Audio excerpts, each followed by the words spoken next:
Welcome to M classes. चलिए आज हम बात करने वाले हैं सेल्स के विषय में, यानी कोशिकाओं के विषय में।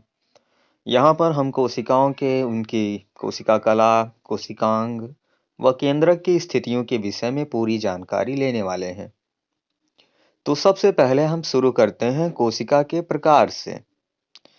तो अगर हम कोशिकाओं की बात करें तो कोशिकाएं दो प्रकार की होती हैं। पहली जटिल कोशिका, जिसे हम यूकैरियोटिक कहते हैं, जिनमें बेहतर कोशिकांग व न्यूक्लियस पाया जाता है। और दूसरी बेहद सरल कोशिका, जिसे हम प्रोकैरियोटिक कहते हैं। यह प्रोकैरियोटिक कोशिका पाई जाती है बैक्टीरिया वगैरह में, क्योंकि ये बेहद सरल होती हैं। इनका जेनेटिक मटेरियल इनके कोशिका द्रव्य में फैला हुआ होता है। इनमें केंद्रक व कोशिकांग नहीं पाए जाते। अब चलिए हम बात करते हैं कि कोशिकांग हैं क्या। कोशिकांग कोशिका में पाए जाने वाले विभिन्न सहायक अंग हैं जो कोशिका के कार्य में उसकी मदद करते हैं। यूकैरियोटिक कोशिकाओं में कोशिकांग बेहद विकसित होते हैं और पाए जाते हैं, जैसे कि ये पानी जैसा मटेरियल कोशिका द्रव्य है। इसके अंदर ये केंद्रक है। केंद्रक के अंदर डीएनए पाया जाता है। डीएनए जो कि होता है क्रोमैटिन धागे की अवस्था में, और यही क्रोमैटिन कॉन्जुगेट होकर सिकुड़कर बनाते हैं क्रोमोसोम अर्थात गुणसूत्र।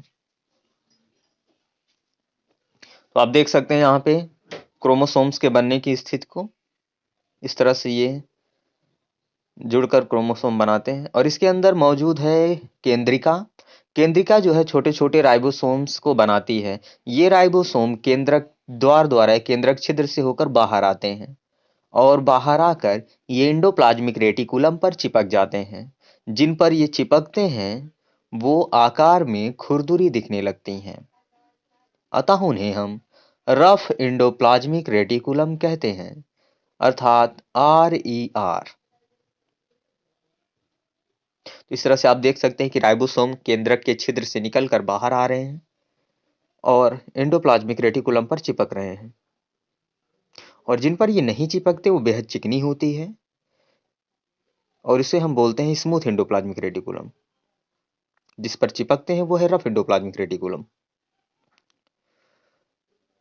राइबोसोम जो है वो एंडोप्लाज्मिक रेटिकुलम के साथ जुड़कर प्रोटीन बनाने का कार्य करते हैं।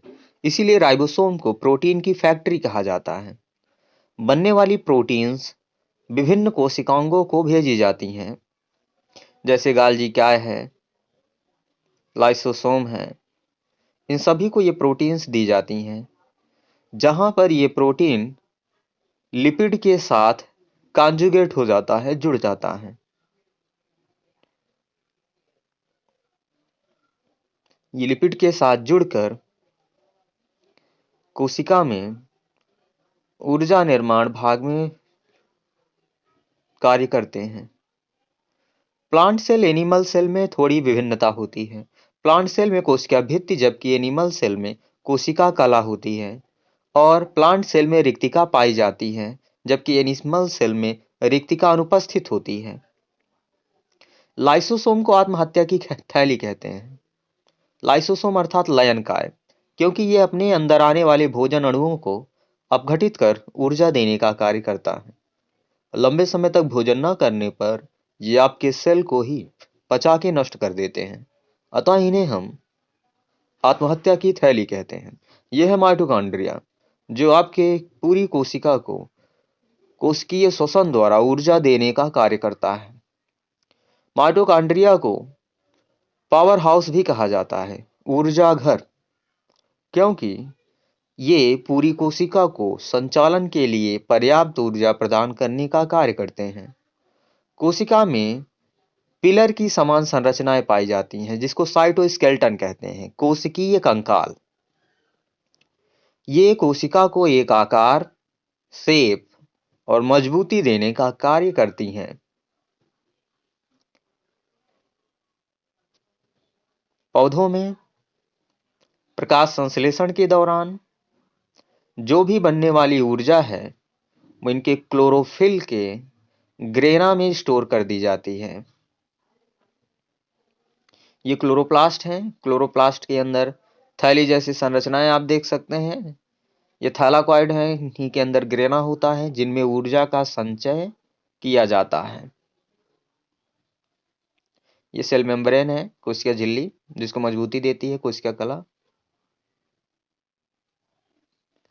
अब हम अन्य स्ट्रक्चर्स के विषय में जानेंगे जो कि विशेष है, जैसे कि हमारे फेफड़े। हमारे फेफड़ों में भी लगभग 1.5 करोड़ विलाई पाई जाती हैं जो श्वसन क्रिया में मदद करती हैं। इनके अंदर फ्लैजिला लाइक स्ट्रक्चर होते हैं जो हवा के अणु को आगे ढकेलने में मदद करते हैं।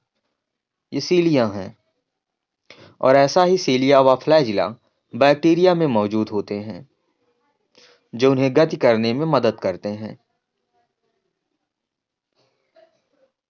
तो इस तरह से उपस्थित सीलिया व फ्लैजिला के द्वारा स्पर्म कोशिकाएं भी गति करती हैं। धन्यवाद।